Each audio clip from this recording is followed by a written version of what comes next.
Inaantok ako, friends. Ay.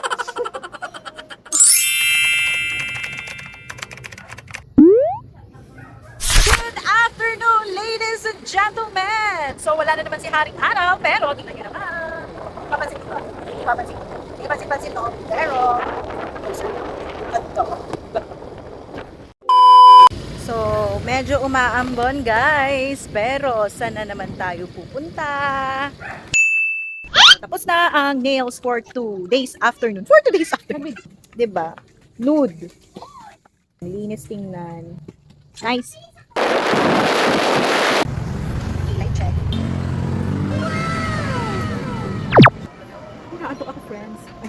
Huh?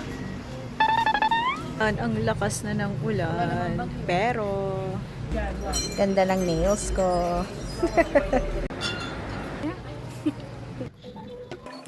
So if you want this kind of nails or pwede namang magpagaya kayo ng nails, magaan yung kamay ng nail tech, friendly, accommodating, try nyo ang kanyang services. So visit or message the page, message nyo yung page and magre-reply siya for sure. And mag-book na kayo. And gumagawa din siya ng ganito, o diba? Nice. Pwede pambitin sa phone, pwede rin pambitin sa back. And of course, gumagawa din siya ng nails. So pagaya lang kayo ng design sa kanya. So ako, prefer ko kasi yung nude color ngayon na cat eye with glitters na kaunti kasi nga nagsusulat tayo ng blackboard. Ganun. So maganda naman. O diba? Kick yung fingers. Nice. Try nyo.